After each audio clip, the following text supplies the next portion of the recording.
Pour cette troisième étape de notre présentation feedback, j'aimerais bien revenir avec vous sur l'exploitation de la compétence H11, lire une trace du passé.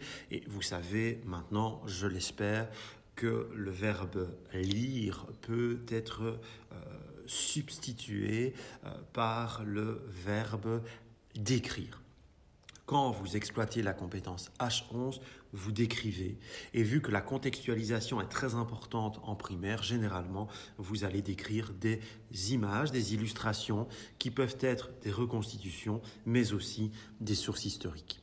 Alors, mon problème avec les activités H11 que j'ai eu l'occasion de voir durant les stages, c'est que beaucoup d'entre vous, malheureusement encore, mais j'espère que vous allez vous améliorer pour l'année prochaine, jette d'une certaine manière l'image aux élèves avec l'indication d'écrit.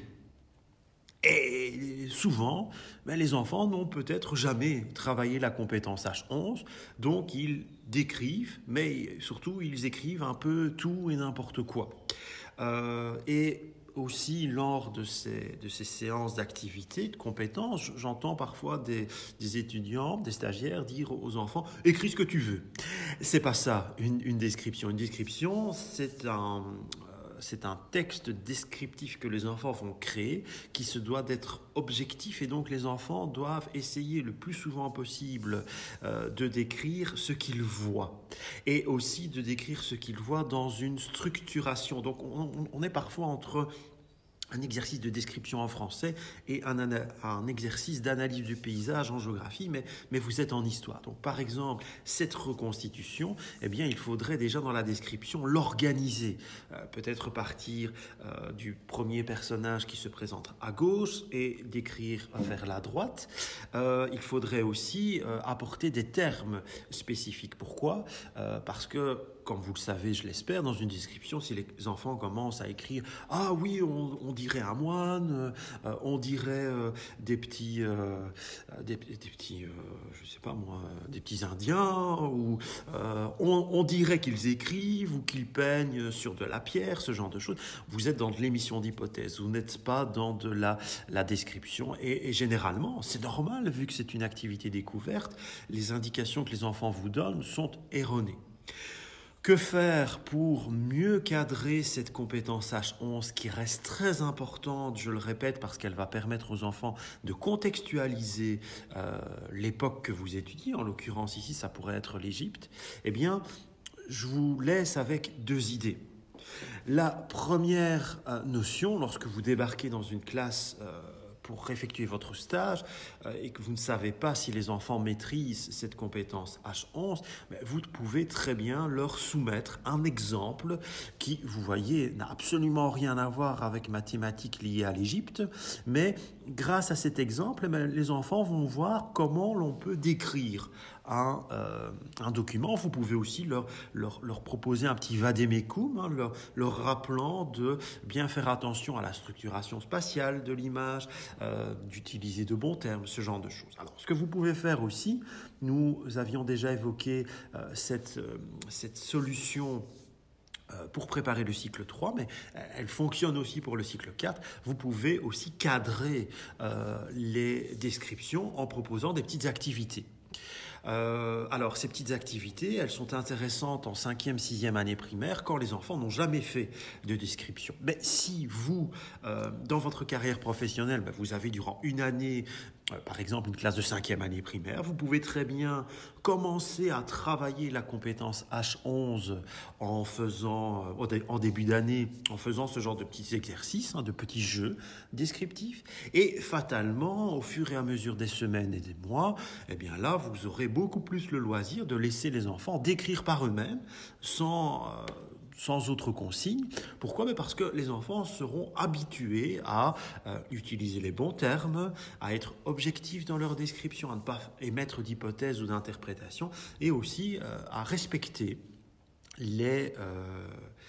la structuration spatiale de l'œuvre.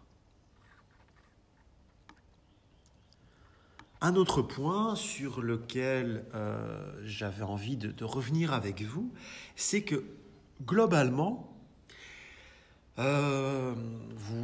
J'avais eu l'occasion de vous les présenter, hein, les fameuses compétences H12, H13, H14 qui sont directement liées à des sources historiques.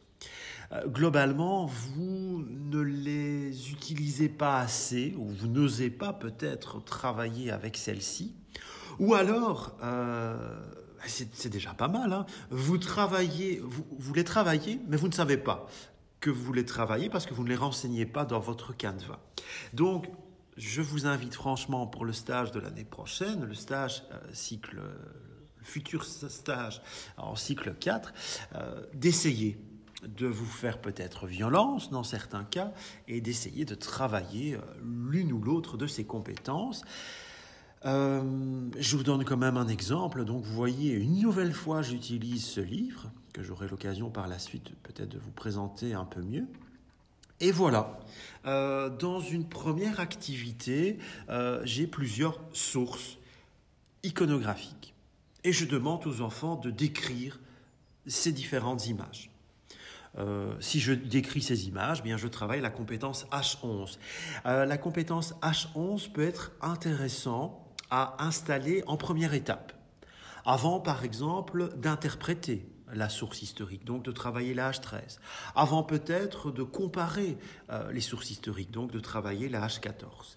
Et vous voyez, eh bien moi j'ai eu l'idée de demander dans une première étape aux enfants de décrire quelques sources iconographiques liées à l'Égypte, liées à la Grèce, liées à l'Antiquité romaine. Et ensuite, je vais par exemple travailler la compétence H14. Je vais demander aux enfants de comparer ces sources. Et cette comparaison aura pour objectif que les enfants puissent me dresser les points communs et les différences de la mode vestimentaire à l'époque égyptienne, grecque et romaine. Le voilà mon objectif. Ou par exemple, une autre manière de formuler cet objectif, eh bien de construire l'évolution vestimentaire des hommes et des femmes à travers l'Antiquité égyptienne, grecque et romaine.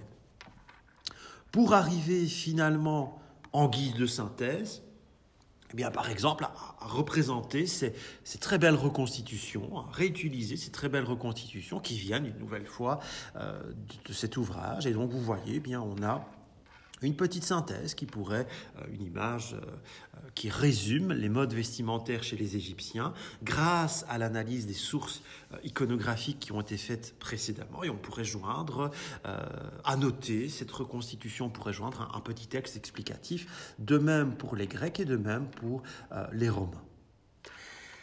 L'utilisation de ces compétences, H12, H13 et H14, est directement liée à la recherche et à la découverte, à l'exploitation de sources historiques. Et malheureusement, pour certains sujets, ils sont même nombreux en histoire, vous ne pouvez trouver les sources historiques acceptables que dans les livres. Donc je reviens vite à un autre point que j'avais évoqué avant votre stage.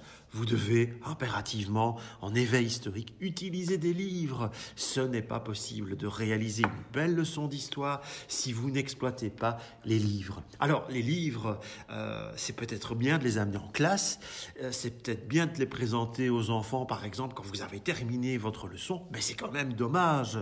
Quand je parle d'utiliser des livres, vous devez aller rechercher des textes adaptés aux enfants qui se trouvent dans ces livres. Vous devez utiliser des supports qui se trouvent dans ces livres, les photographier, les scanner, les réinjecter dans vos activités. Vous devez, en plus, si vous faites cette belle démarche de vous dire tiens, je vais acheter un petit livre ou je vais emprunter un livre pour m'aider dans ma leçon, mais exploitez de fond en comble cet ouvrage, vous ne serez jamais dans l'erreur. Je reviens maintenant sur le livre que je vous présente depuis quelques diapositives. Alors, l'avantage d'un livre comme celui-ci, c'est que vous avez déjà des pistes de thèmes. Si par exemple on me confie en leçon de stage les Romains, eh bien regardez, j'ai déjà, grâce au sommaire, toute une série d'idées que je peux mettre en application, de thèmes que je peux choisir, de thèmes que je peux sélectionner.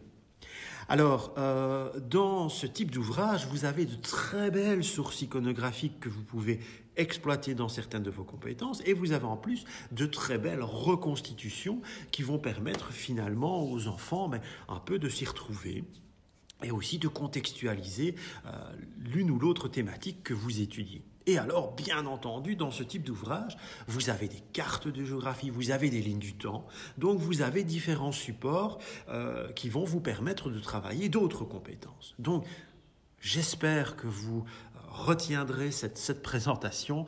L'utilisation des livres est cruciale en éveil historique, donc faites-le l'année prochaine en stage et de grâce, faites-le dans votre carrière professionnelle.